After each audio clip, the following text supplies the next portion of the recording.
Big weekend coming up at Gulfstream Park, so figured we'd give you a little additional analysis for Gulfstream Park for Saturday. It is Pegasus Day with 7 graded stakes races on January the 28th. 3 Pegasus races, 2 grade ones, huge rolling exotics, handicapping contest. They have the Coast to Coast Pick 5 from Gulfstream and Santa Anita. They've got a big stable duel game that we'll talk about, and we'll have some real focus on that on Friday. And I had to get one of my good friends to join me here because if anything Gulfstream related, I think right away, Barry Spears, the sniper. How you doing, my man? What's up, man? I know This is excited. This is kicking off the year kind of thing, it with the is. Pegasus, and it feels good. Like the weather's warm here. I can't speak for anybody else getting snow at this point, but it feels good. Ready to go.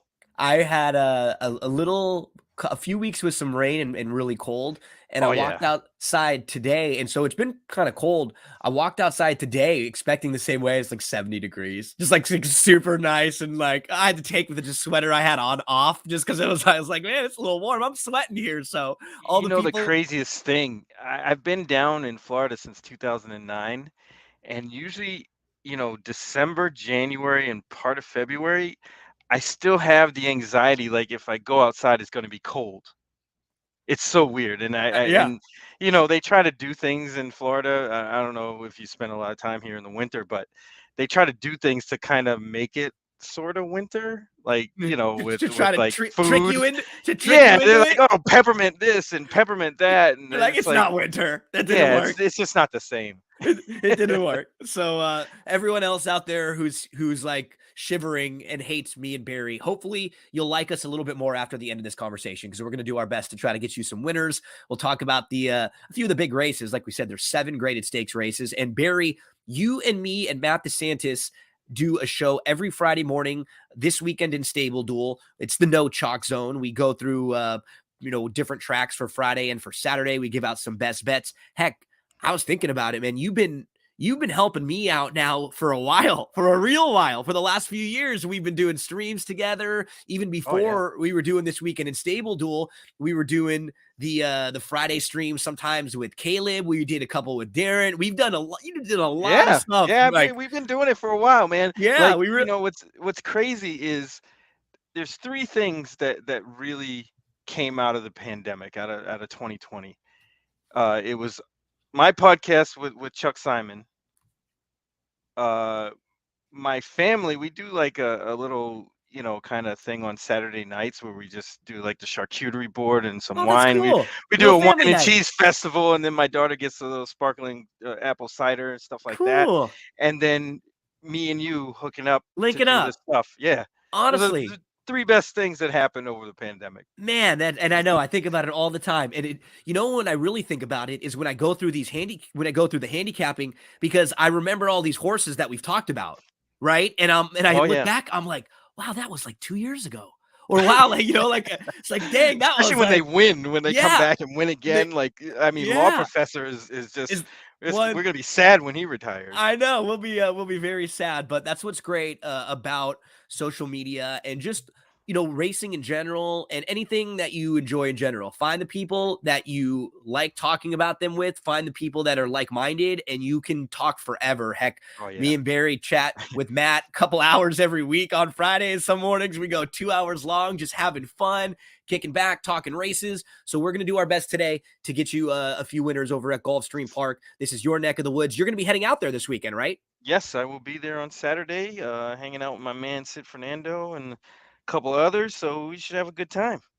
So if you see Barry, head on over and buy Barry a drink there at Gulfstream Park coming up this say what's weekend. up. Say hello to the sniper. Okay, Barry, you and I are going to focus on the last 4 races on the card. They're 4 graded stakes races. We're going to hit all 3 of the Pegasus races, and then we get to talk the grade 3 Fred W. Hooper, which is a fun 1-turn mile for some older horses here. And wow, all of these races do not disappoint as far as the wide open fields, big fields, contentious. In the Pegasus races this year, we don't have any like life is good type or any real marquee standout, but I almost like it a little bit more because it feels like the betting is going to be better and we have these huge fields.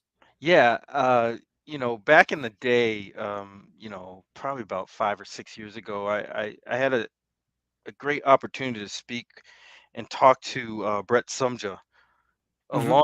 along, and he was a former trainer, very good horse player, and he instilled in my mind the thing about superstar horses, and when cards don't come up with the star power, that it ends up being better that way, only because the fields are more competitive. There's no, wonky betting.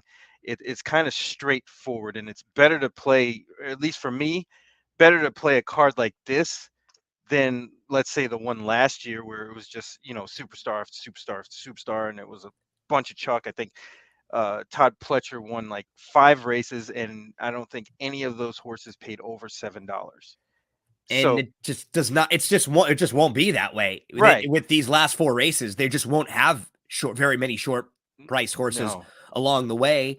And like always, we're taking a look at the daily racing form past performances. If you head to drf.com, you can purchase your past performances, any style, any type of the tools or the features that you need. We always pull up the formulator PPs because it makes it real easy for us to go to a replay if we need, take a look at a chart, take a look at the trainer information, pedigree stuff, all right there with just one click. So Barry, in this 10th race, a really big field, there was a horse, and in this race, these are some older horses, so we're familiar with some of them. Like Right. again, a horse like Prevalence was a horse that you popped last year, March the 5th. I remember you liked this horse when he won at about 6-1 or so. It hasn't won And since. yeah, I think he won. Well, he won the Keeneland race right after in the Commonwealth, and then the last 3, he's thrown in some clunkers. What's kind of strange about this race is you have a couple of horses that are sort of like him, that their A game is really, really good, but they're not very consistent. They Mm. just you don't really know which one you're going to get. A lot of it comes down to the way the race shapes up. If they get the nice, easy trip, they can throw up a big performance. Who are some of the horses that you were looking at, or who do you kind of start with in this very tough race? Man, like from a pace scenario, this race seems to be a lot of speed. I You think have so too, right? Mish, Octane, probably. I would think Hoist the Gold might not want to be up close, but I think that horse is just going to land just because he's coming out of Pretty close up six. by default coming out of those Right. sprints. Yeah, Sprint races, unless they just completely wrangle him back. Black belt should be right up on the for pace. sure. Picking up Um, pennies for Picking up sure pennies is on definitely the going to be up there. on the pace. Doc And then Amster has some speed. Dean Delivers definitely going to be up especially close. drawn towards the outside with Dean Delivers and Prevalence, both from the outside, they're going to have to be pretty close. So Yeah. yeah, it's a lot of pace players in here. So I was leaning towards horses that may, kind of want to come off the pace a little bit. Yep. If you held a gun to my head today, which is, Wednesday before We're the way out race on early. Saturday, yeah, I would say Endorsed. I That's think it's so funny. That's what he's I'm the going best to. closer. He looks Yeah, like the and I best think closer. he's got enough positional speed to put himself, to not have to be way, way out of it either. Right? Yeah. He can kind of maybe be mid pack and not necessarily dead last. And he's a horse who when you kind of look through all of his running lines too, he's he's a little, he's pretty consistent when you really start diving in. Like he doesn't have as many bad efforts, and you can kind of make, you can find the reasons for the poor performances. You have one on the turf. He didn't like the race on the slop. He just kind of threw in a clunker back here. You'd have 1 or 2 races that, where he kind of didn't have great races back to back. But overall, he's really showed up. He's just kind of a cut below like top graded stakes horses. I think this feels like a really good spot for him from a class standpoint and the way the race should shape up kind of all together. Yeah, absolutely. If you look at his past performances, the only races he really didn't run bad in were races in the slop. There was one race in August 6th at Mountaineer, the stake race, the Governor's Cup, Grade 3, and then the race Prevalence beat him in April at Keeneland.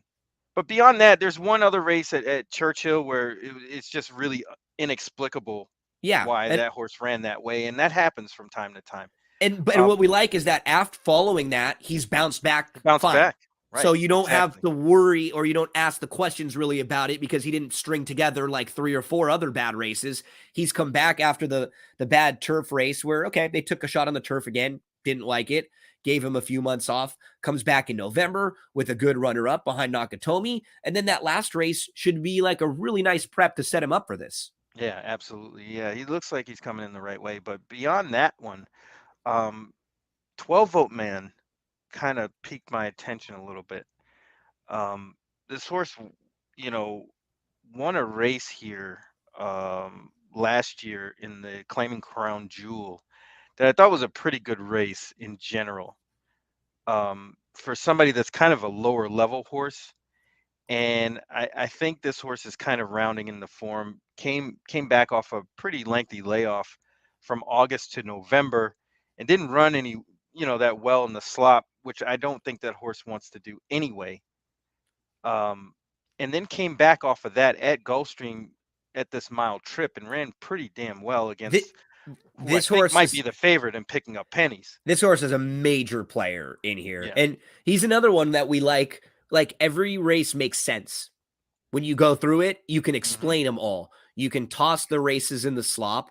And then this is a horse who's going to, I think, really enjoy being able to string like 3 races together like Yeah. this, right? Look at how many times he would have a race and then a couple months off, and a race and then a couple months off. And he ran into Fearless when Fearless was really sharp down here at Gulfstream Park. He fits very, very well. I think he's 8-1. Looking at the lines that just popped up, 12 Volt Man. I did see that it looks like Hoist the Gold is going to be scratched out of this. Miles D is your 3-1 lukewarm favorite in here. Yeah, I The can't horse get you and I, excited. yeah, the horse that you and I like endorsed is 5-1 there, and then 12 Volt Man 8-1 on the Yeah, outside. it's crazy because Miles D, on paper looks like this horse is going to get a good trip. However, I don't know. It's just something about this horse I just can't grab onto because the times that this horse ran big figures kind of ran again perfect trips against soft competition. I mean, in the Discovery back in November, it was only one horse there other than him and Speaker's Corner, who was kind of fading at that point. Um, so it's just it's really tough to At a take a short, horse like in that on the rail. Rosario is cold as ice. I mean, Cole, there's so he's many things cold, just going and against the this horse. obviously Chad Brown can get horses ready to fire off of any type of layoff. But for this particular horse, it's not great that he was off for a couple months. He looked like he was starting to ramp up his 2022, and now he's been off for 11 months. Yeah, That it's like what that's not a happened? good sign, right? So if he's going to be a short price in this race off of a long layoff after that short layoff with a jockey who's been a little bit cold to start in a race where you and I both kind of think he might be a little bit overvalued already, like this is a horse who we can pat like we can pass. If he runs well here next time out and then down the line, this horse could have a nice year, but he's worth trying to beat in this spot. Yeah, definitely. I mean, he's probably gonna get crushed because the connections and Yep. Peter Brandt, Chad Brown, Rosario. He's probably gonna be favored, and on paper looks like he should get the trip, but again, the layoff lines are really concerning. Yep. And if you can poke some holes in horses that are short prices, that's our job here. That's what we're doing. We're always in most races. That's where I don't start, but basically in every race, at some point when I'm doing my handicapping, I'm looking at the horses that, or the horse that should be the favorite, and I will try to poke some holes in it. And Oh, sometimes you absolutely. can't.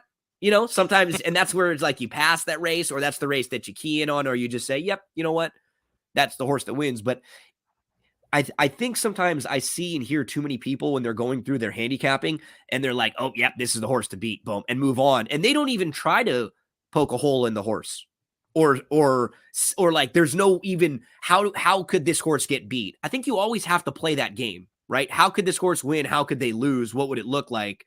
And I think that's one thing that we do pretty well. And when I enjoy talking with you and with Matt, and we try to talk it out like that, right? What's the process going to look like? How does this horse win this race or lose this race? Not, oh yeah, this horse is just better, they're just going to win. Yeah, I mean, that's a tough one to take at a short price is Miles Yep. D. He just doesn't feel like a horse that's ready to win this kind of race off a layoff. Coming back from February last year uh, to go a mile against Grade 3 competition. I mean, this is a tough field. I could see this race going a lot of different ways without Miles D on top. Me So too. that's Me that's too. where I'm going. And in this field too, it there with a huge field like this, he's probably not going to get a nice cozy trip from the rail like that, right? This isn't like a field of 6 or 7 where he's just going to be able to sit from the rail and make it and probably make a decision. When they're a field like this size and a few of these horses from the outside are all trying to get over, he might be shuffled a little bit farther back than he's been used to. Also, and that's another thing that might be more difficult, right? In particular, when you team him up with Joel, who may like to take horses a little bit farther back, I could absolutely see him come on running late in this race and Oh it yeah. set him up for something better down the line. Well, I So mean, you look at a horse like Prevalence. Um, that horse, as bad as that horse looks on paper, it wouldn't surprise anyone if that horse wins. well, no, he's Eh, 50 and he's 15-1. Right. I So mean, like, I don't think he's going to be 15-1 no, not at Saturday, all. but I'd rather take because him at 6 or 8-1 and that's than, probably what you'll get. I think so too. I think you'll probably get about that on him um, versus the rail, at a quarter of that price. Oh yeah. So yeah, fun way to open up the late pick four. A really difficult race in exotics. If you're gonna, make the decision, what do you want to do with Miles D? Barry and I are both looking in different directions. Two horses that will definitely be on both of our radar are the 9 endorsed and the 13 on the outside, 12-volt man who could sit the type of trips that we're looking for. They're horses that we know are proven at Gulfstream Park and have run well at Gulfstream Park before. They seem to fit very well at the class level too. So give a look to some 9s and some 13s in race number 10 there to kick off your late pick 4. So let's continue along, Barry. Let's move and get into the Pegasus races. The 11th race is the Filly and Mare Turf, the Pegasus World Cup Filly and Mare Turf. And we have, I thought in this race, a pretty good amount of speed too. We were just talking about that in race number 10.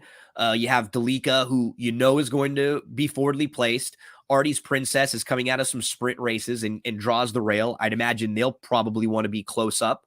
The number 5, Monacella, is going to be scratched out. She probably would have added some pace to the party. Queen Goddess is coming out of some longer races, but I don't think they're going to want to be too far out of it. She set the pace going 1.125 last time out, and she does want to be forwardly placed and pretty close up. You also look to the outside, and you'll probably have okay. So Base Storm Base is going to be Storm has out, some and speed, yeah. Preservancia are out. So Oh, they're out. Okay. they're out too. Looking at some of these scratches, so field we're getting like a lot of the scratches in now. So that does take a couple of the speed players out of here. Still a few pace players in here. Talk to us about how you looked at this Pegasus Filly and Mare Turf. Yeah, I thought there was enough speed in here to keep the pace honest up front, and you're going to get a fair race. And the horse I'm kind of gravitating to is Wakanaka. I think that horse Man, just falls you and into the I are on right the same trip. page again. Yep, yep. Yeah, I mean it's almost like textbook, but there's some cause for concern. I mean, honestly, this horse never has run a bad race in company with fillies. Nope. Her The only only poor race time, was in the Woodbine Mile behind Modern Games and Ivar. Ivar is going to be the favorite. He's favored in the morning line in the World Cup Turf, which we're going to talk about next. Modern Games, who we just saw won the Breeders' Cup Mile. Modern Games is a 2-time Breeders' Cup winner and a really, really quality animal. yeah, I liked this horse last year. Yep. Um, for first time US, which was probably the wrong thing. Obviously hindsight is 2020. She probably just needed to get acclimated to the, American style of racing, things like that. But when she caught on, she's been improving. Yeah. And I think this just sets up really, really And well for her. when she loses, she's beat by Right there. horses who have more speed than her. Hmm. It's pretty simple, right? Which in Italian, Regal Glory, you see a couple times. They're just horses that are able to get the jump on her. Oh, in Yeah. those races, and she's just she's really honest. You know exactly what you're going to get from her. If the race shapes up for her, she'll come running and have a legitimate chance to win. Joelle fits her beautifully because with this mare, I just want her to take back. I want him to get her to relax and then just press the button and make one big late run. It's exactly what she did in that last race. It was a softer spot, but I love that she'd been facing such tough company that they just wanted to give her like a confidence building win and remind her what she could do. She was dead last at the top of the lane in the short stretch at Keeneland. She tipped to the outside and she blew right by and it was like geared down. It was a super impressive win. Oh yeah, yeah. She's definitely kind of caught on. I don't know how much longer she's going to be running. She's a 5-year-old, but hopefully she can stick around a little bit longer, or at least for the rest of this year, and kind of make some waves. I think that horse is pretty good. I really liked her in that back in April 25th, the race she had in Italy prior to coming to the States. It was a really, really impressive win. She was just way outside and just kind of blew by everybody. It was pretty impressive. And she just gotta, you know, get a good ride on Saturday. Hopefully Rosario snaps out of it, which he tends to do on On these big bigger racing days, yeah. days. Yep. But another one that kind of caught my eye a little bit was Lady Rockstar. Yeah, because it's the same kind of trip, right? I was looking like the 9 Hmm. Chantisar is the horse to beat, but for me, 3 and 7 are the other two that are going to get the kind of trips that we're hoping for, right? Yeah, I mean, Shanna Star is tough, but I mean, what happened in the fall harvest? I mean, And do we want to take, and that's the thing, you can't confidently take that short of a price when you have some concerns and you have some issues. And again, she's a mare who has a layoff after a layoff after another layoff. So we know there are some physical issues with her, and she's absolutely capable of winning this race. But whatever she wins this race at, whatever she goes off at, it's going to be very short and probably shorter than her chances of winning because of the connections.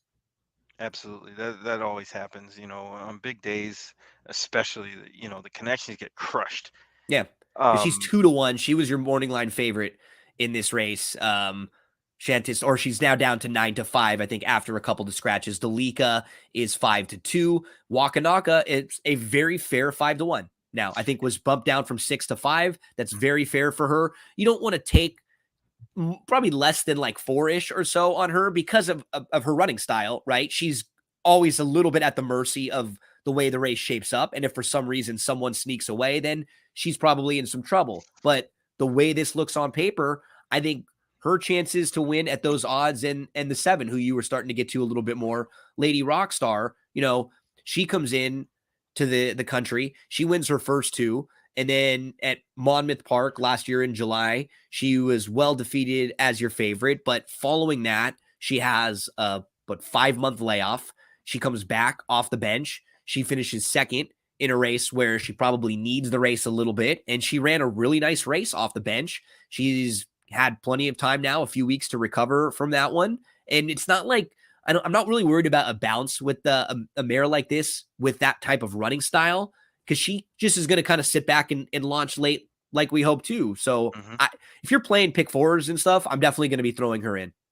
Yeah, absolutely. And another one that kind of is on the outside looking in, but I think this horse has some upside, and maybe would be a use underneath in exotics, in verticals, it would be Sweet Enough. Um, this horse seems to be improving, and I think that horse's form, in Great Britain was a little bit sneaky better than it looks, um, considering what she's done since she's been in the States. I mean, she was kind of up against it first time out in that race at Keeneland. That was a really tough race. And she didn't really run well. But after that, consecutive races, kind of built upon that. Won the last time in a tightener at Gulfstream. So I wouldn't She has completely a nice dismiss that pattern one too. either. Yeah. Yeah, she was off for a while. She came back at Woodbine in that grade 2 race on the synthetic. They took a shot on that synthetic right there. She didn't she like middle moved into it. The race was actually not bad, and she ran like a horse who needed the Yeah, it race. And then looks uglier on paper than it really was. yeah, it was off the bench. She was, involved, and then she just tired. Now she comes back on December the 29th. She wins. She fits pretty well in here. Sweet enough, 20-1 on the morning line. If you're looking for a big price to throw in, it's not a bad prospect here. Sweet enough from Barry. So there's a look at race number 11. Let's move to the Pegasus World Cup Turf, which is race number 12, right next door.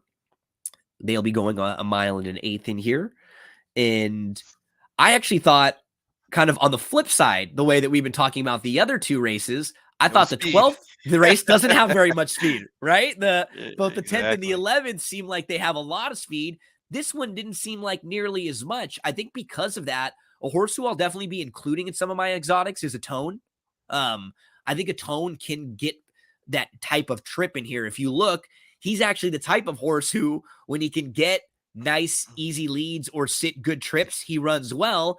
A lot of the other times he doesn't quite run as well, and he has a little bit more versatility to him. Like, he's not a need the lead type horse, but I think because this race doesn't have much, he's drawn sort of towards the inside.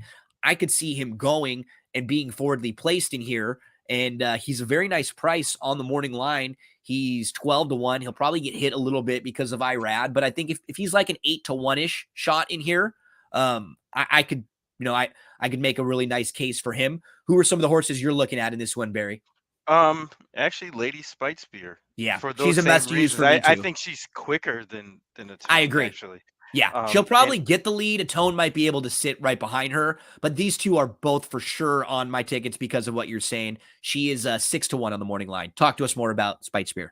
yeah, I mean, I saw this horse run a couple of times last year at Tampa, and she got beat by Bleecker Street both times. Um, who was razor sharp. I mean, although she was favored in the Endeavor, um, Bleecker Street, I think, was like 6 or 7-1, which is amazing Mm-hmm. looking back at it. But she's a Grade 1 winner, won the Natama at Woodbine in 2020. But, she had some hard luck over the And spring last year. she faced some good horses. Like every True. race, it's top notch. Speak of the Devil, ran a monster race at Churchill, and just remember that Churchill course was really funky.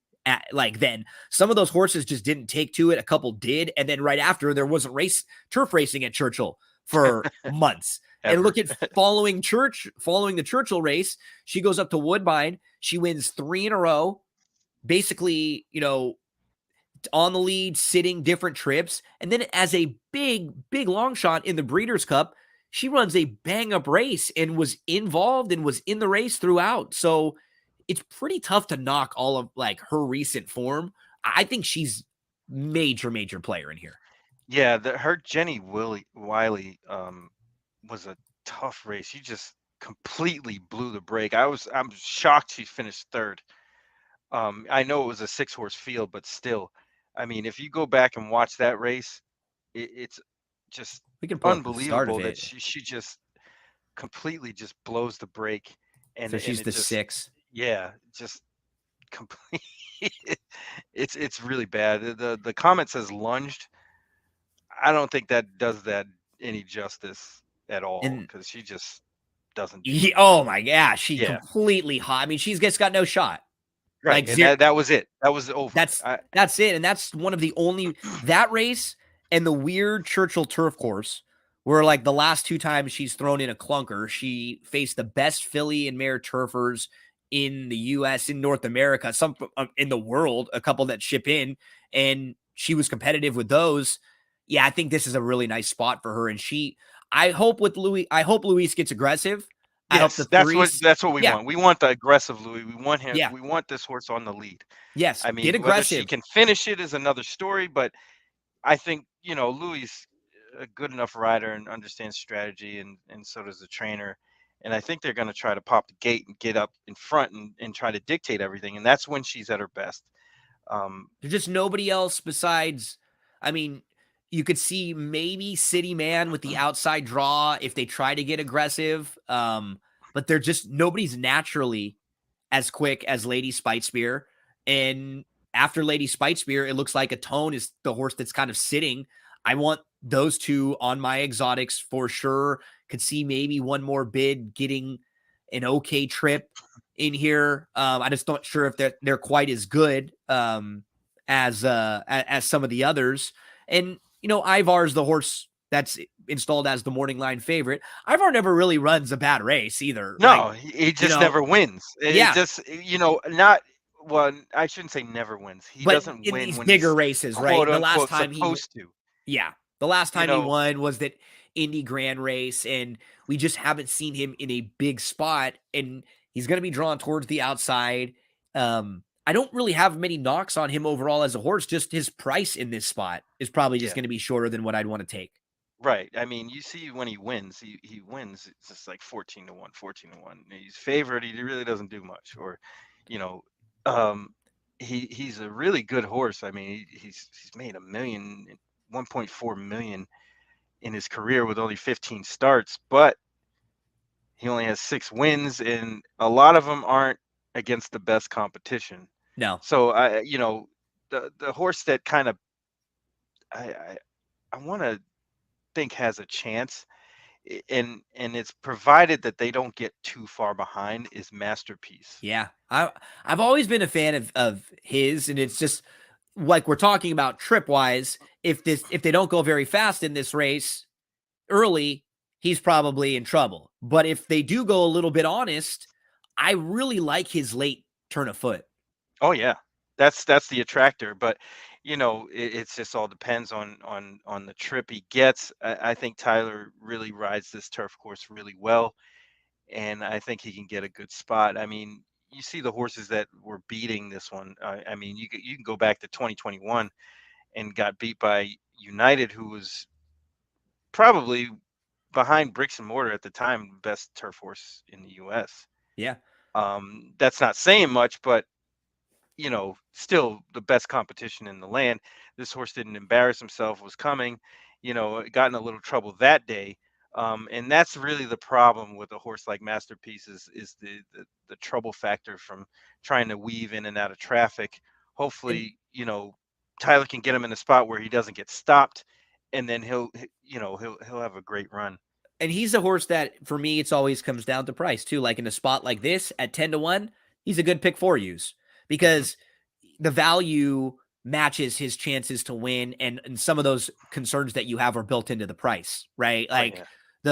the trouble that he might get into and coming from that far back. But that's why he's 10-1, and he won't, and we're not talking about a horse who's 3 or 4-1, you know. Yeah, I mean, I could definitely see a few scenarios where that horse kind of gets, comes wide and just runs everybody down. But again, he's a little bit pace dependent and also trip dependent. So that's not always the best kind of horse, but he's definitely. I'm going to use him just in case that actually happens, because there's a couple of scenarios where that could happen, and there's really not much, like a horse like Wit. What do you do with a horse like Wit? I don't think I could play that horse by any means. He's probably going to be on the shorter end of the prices, Yeah, I don't and think I like him in he's this just kind spot. of okay. I mean, even in general, his first 2 races, um, when he was a 2-year-old or 3-year-old, uh, or 2-year-old, Yeah, 2-year-old he was very good, but he was better than everybody else, and he really hasn't progressed. done much past that. Well, no, he's not a horse who's like speed figures tower over this group. He's going to be facing older horses now after facing 3-year-olds, and I agree with you. I just think he's going to be a little undervalued in this spot. I'm not in love with Wit in the Pegasus World Cup turf. But Barry and I both think you need to use Lady Spitespear with a chance to steal this race. I'll throw in the 3 Atone, who I think can sit a pretty nice trip there in the mix. And we also both mentioned Masterpiece as a very live long shot and at least an underneath horse to come running. Ivar's the horse to beat in here, but how short of a price do you want to take on this one? We think that with the way the race shapes up, you might be able to get more value with a speedy type. So, Barry, let's get to the main event, the Big 13th. one. Let's close it out in the Pegasus World Cup Invitational. We go a mile and an eighth in here with a large field signed on and a lot of familiar names, a lot of horses that we've all become familiar with over the last couple years. You have a horse like Proxy, who was on the Derby Trail. We saw in the Lecomte, the Risen Star, Louisiana Derby. Then Proxy was off for a while, came back last year and had a solid year. Didn't dominate, was behind Olympiad a couple times, but after that Clark win, Proxy is a major player in here. We all know Simplification from last year's Triple Crown Trail. We have White Abario, who was your Florida Derby winner last year, loves Gulfstream Park, Defunded, just won back-to-back graded stakes races out in Southern California. This was a horse who has been in the Baffert barn and has been very good in top company. Art Collector, we know well. He's been around for quite some time. Skippy Longstocking was in the Preakness and the Belmont last year. Get her numbers, kind of intriguing. We'll talk about here. He's been off for a while, came back, and now he's sort of trending back in the right direction after missing time from like 2021 into 2022. Last Samurai won a big race last year at Oaklawn Park in the Oaklawn Handicap. Then Cyberknife is your morning line favorite at 5-2. This will be the swan song for him. Just got beat in the Breeders' Cup Dirt Mile, and he was a multiple Group 1, Grade 1 winner this year in the Arkansas Derby and in the Haskell. Stiletto Boy, he's in like all of the big fights. So Barry, like we don't have one life is good type, but there are a lot of honest horses in here that have done some good work and that have solid resumes. Yeah, absolutely. This is the type of race, it's like one of those trap games in like Yes. football or basketball where, where you sleep on your opponents and one of them is liable to beat you. Yep, because they're all And quality. they're You're all very absolutely good. right. Yep. Yes. And that's really what the predicament Cyberknife is in. Um, the post did this horse no favors, although he's probably the best horse in this race. Um, I kind of I agree narrowed with it that down to too. just Cyberknife and Defunded are the best two horses here. Now, there's ways they can get beat because I'm not really that fond of Proxy. Simplification is a horse on Yeah, his own Proxy, turf. no, thank you. He can like I just need to see more from him. Yeah, I mean, Yeah. the Proxy got beat by Dynamic One, Scalding, King Yeah. Fury, Hot Rod Charlie. Any one of those horses probably wouldn't even be a thought in this race. Yeah, I agree. But yet, Proxy's in this race, and Proxy will probably take money. But yeah, I mean, if somebody really is going to have to run with Defunded to screw this race up, and it could happen. I'm not really sure Art Collector is quick enough. He definitely has the speed, um, but I know not the what you mean though. quickness. Yeah, I know. He's more of like a sustained Right, like speed, but like a he's almost like fast, a not quick, you like a know. Knicks Go kind of. Well, not even that fast. It's hard to explain, but yeah, you got what I'm saying Yep. as far as his speed because he is handy, but he's not like ultra quick. Horse like Defunded can go fast, Yeah. and that's going to be a huge advantage. Almost, like the year Mucho Gusto won this race. This kind of reminds me of that kind of scenario, and I would think when the betting does go down that Defunded and Cyberknife will be the top two choices. I think Defunded's going to get some money in here also. Hmm. He's a horse who it was interesting with him. There were a couple of these races where he looked like he was really lone speed and he just didn't seal the deal. But he has come back and been really impressive as I think they've given him an opportunity to go a little bit longer. When they cut him back, you probably thought he was going to be coming from off the pace a little bit more, but he's been good in his last two. He beat Country Grammar. Now, like you said, if he does get beat, maybe we look at the race and go, okay, riding with Biden will probably be close up and forwardly Hmm. placed. Like you mentioned, Art Collector can maybe put a little pressure on Defunded, and maybe Skippy is close, and maybe that's how the horse gets beat. Is if there are 4 or 5 others. Stiletto Boy can put a little pressure on as well. The one to me that's a little bit interesting right now. I don't think he's as good as some of the others, but he might get a beautiful trip in here. Is Get Her Number. Um, I don't think he's as good as those at all. Like Defunded and Cyberknife are much better. But if you look at some of his recent form, this is actually a horse who was pretty good at 2. He won the Grade 1 American Pharoah going a mile and a 16th. My major issue with him is I don't know if he wants to go a mile and an 8th. Distance, right? Yeah, Distance concerns. he could fall into a really nice trip. And you know what? He lost to Mind Control last time out. And I think Mind Control gets sort of talked about like he's not that good of a horse, but he was really honest. Yeah, he's Like honest. he's one of the more underrated horses like recently in just like his body of work. You know, he was a 12-time winner, he earned $2.1 million. And the thing about Mind Control too, some of his better races actually came late in his career. If you see, like he ran some of his Hmm. better races later. So I'm not really all that worried about losing that race to Mind Control. That doesn't bother me. And I'm looking at the way the race shapes up too. He could just fall into that really nice spot. Luis jumps aboard, and I was actually reading in the DRF, Kieran McLaughlin, who's the jocks agent for Luis, was talking about how he had to make a decision between Art Collector and get her number. And he was like, well, this is either going to be a great decision or a bad decision. So you can blame it on me. You know, it was kind of funny reading some of his quotes. He said, we went with get her number. I think he kind of felt like the same sort of thing, just like the trip would be better with get her number. They might be able to fall into a better trip. So yeah, this is one that's a kind of a price, Barry, that I'll throw into some late exotics. Is there anybody else here kind of outside the radar or a bigger price who you think should run well?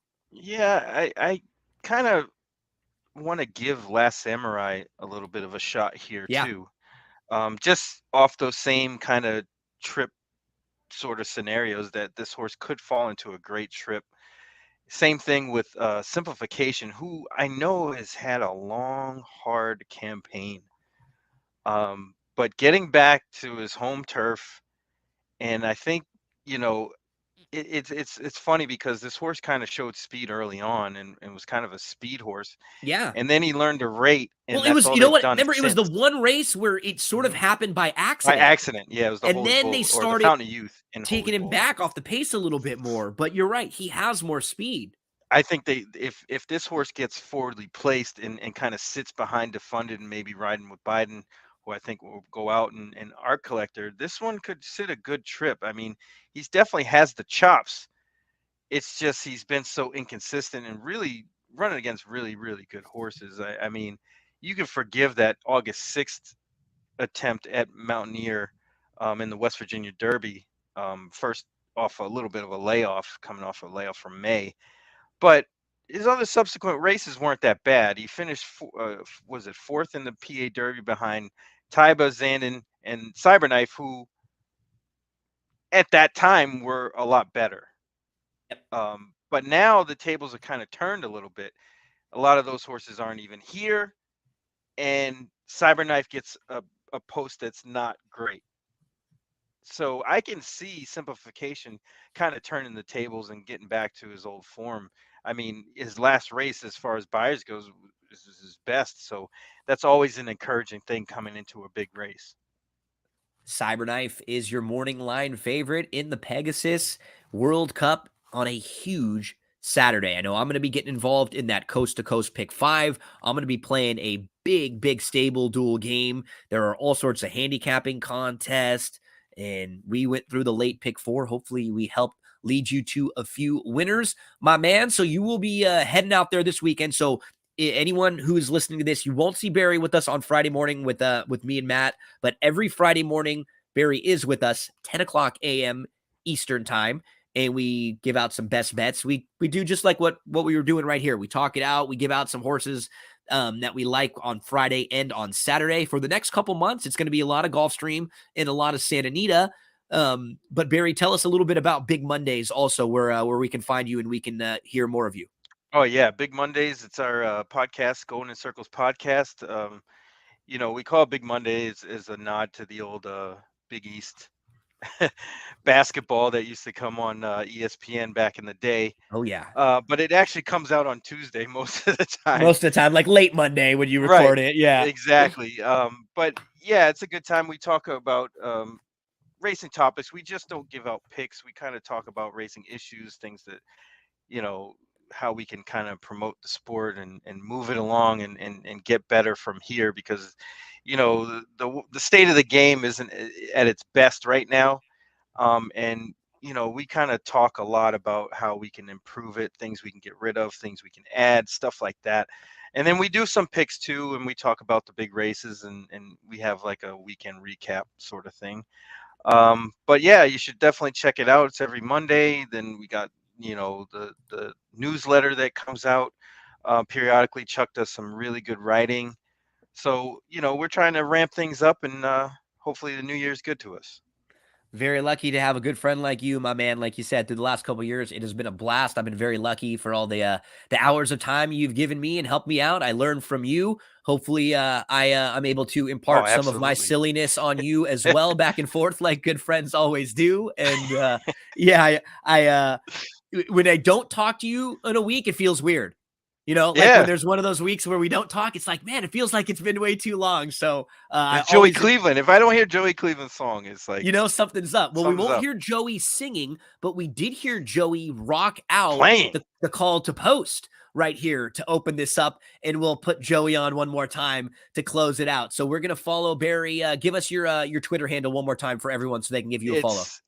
It's at Urban Handicapper. It's URBN Handicapper. I'm there all day, every day. Love to talk about anything and everything. And if you ever need any help looking at those races, prepping for the races, make sure to head to drf.com. And those formulator PPs are the ones that we were just looking at right there. So everyone, good luck this weekend at Gulfstream Park. Good luck to Barry out there. Thanks so much for hanging out and tuning in. If you're listening on the podcast, we actually have a lot more coming up on the podcast. If you're just hanging out with us on social media, thanks so much. And we'll see you again real soon.